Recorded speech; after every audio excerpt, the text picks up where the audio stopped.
Hello, and welcome to this video presentation. My name is Paul Brett. I'm a Senior Software Support Analyst supporting the ITX product from IBM. Today's topic is using the ITX JEXIT function. Feel free to follow me on Twitter at Paul Brett IBM. During the demonstration, I will be using a piece of code called testjexit.java. Now this is not the same one that is provided with the product. You will find that one in the examples subdirectory under general JEXIT. It uses the two methods toUpper and concat along with a readme file and a complete set of maps and type trees to demonstrate the JEXIT concept. I'm going to use a different piece of code, although it does have the same name, to generate an SHA1 hash.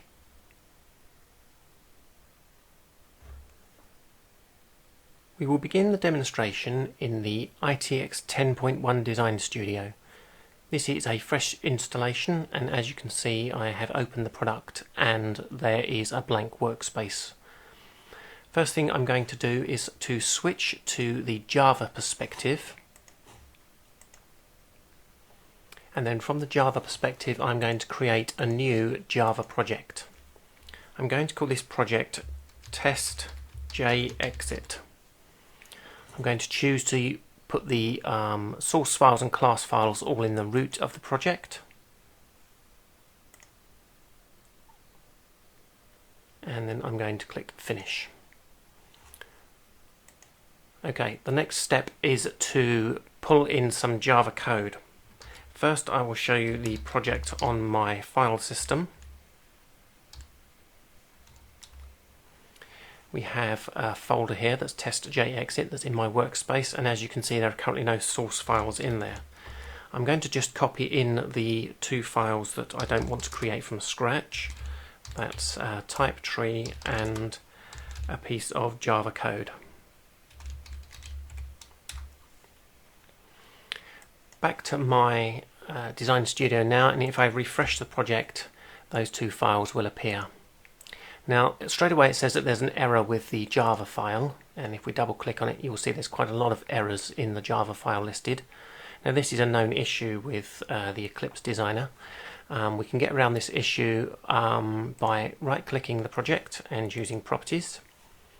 Go into the Java build path, remove the JRE system library, and then add it back in again with the Add Library button. Java System Library next, Finish. So just by removing and re-adding the Java System Library, most of the errors disappear. Now there's still one more error here saying that my Java version is lower than 1.4 and I need to change it to 1.5 or greater. So I'll just bring up the properties one more time, and I will go into the Java compiler and change the compiler compliance level from 1.4 to 1.5. This will rebuild the project and the final remaining errors will disappear. We still have one warning there, but we can just ignore that for now. Okay, so this piece of code has been compiled for me. Let's just quickly run through it. So the class, the overall class will be called JEXIT. It implements a couple of methods. One of those is calculate RFC 2104 HMAC, which is the main one that we'll be using from our map. And that in turn does call a subfunction 2-hex string, which is shown further up here. There's some exception capture code at the end there, but it's pretty much a simple Java class, and I will be including a link to the source of this in the video comments. Okay, I'm going to leave it on the screen for the moment, and I'm going to show you how to compress all this and put it into a jar file. So I'm going to right click and choose export. From the list of export options available I'm going to choose jar file, click next. The name I'm going to give it is testjexit.jar. I'm going to leave all the other options as is. I'm going to remove the tick from generic.mtt because I don't want that included. And click next and click next. And finally choose the main class as being test JEXIT and finish. Exported with warnings, we knew it would because of the warning in this source code. We can just ignore that for now. Back in my file window, you will notice that there's no additional files being created here, but if we go to the parent directory, you will find that we have testjexit.jar that has just been created. Okay, let's shut down the Design Studio for a moment. We are going to need to reference this in our dtx.ini file if we're going to use it in a subsequent map. So let's do that now. Let's copy the current path of my workspace to the clipboard, and then let's open the product ITX dtx.ini file in Notepad. If we go down through the file and look for the string external, we come to a section that says external jar files. I'm going to alter this example line here. I'm going to take off the semicolon from jar 1. I'm going to paste in my path to my jar file, and I also need the name of the jar file itself, which I shall get from my file explorer there again, and there we go. So if I save this file now, every time I start up Design Studio, that jar file will be loaded and will be callable from any map. Now in a runtime environment, I would tend to put that jar file in the class path variable instead, but for Design Studio use, this is more flexible for me. So let's start up the Design Studio again.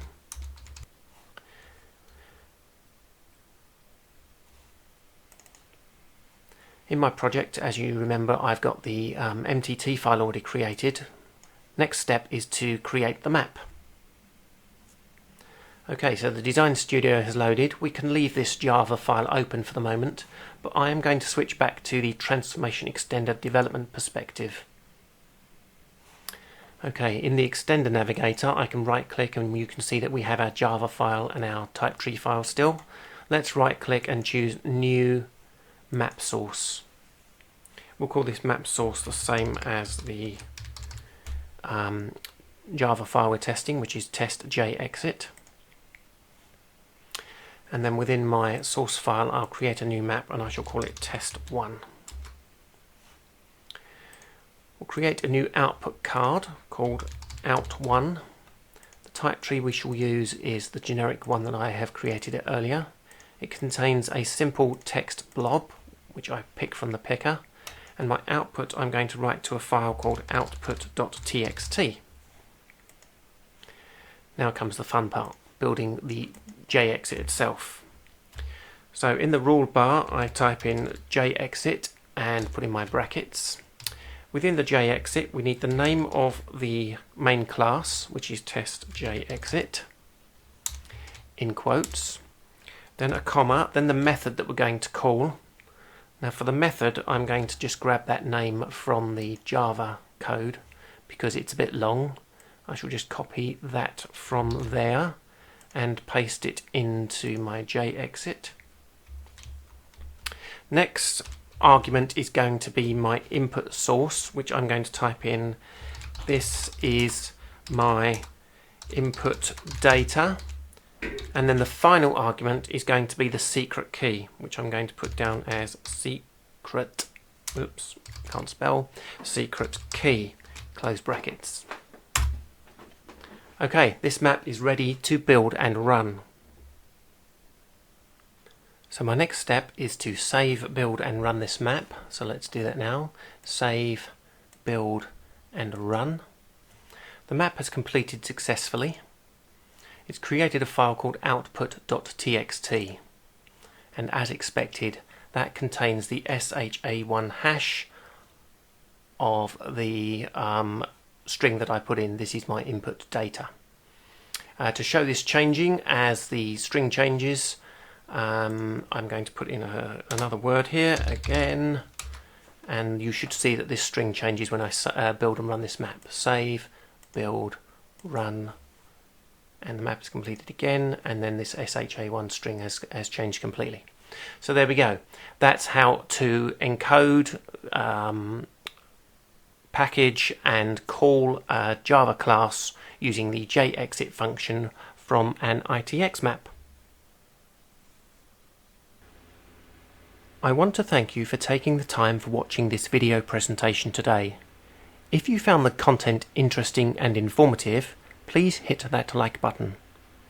Consider subscribing to my YouTube channel, as I release content such as this on a regular basis.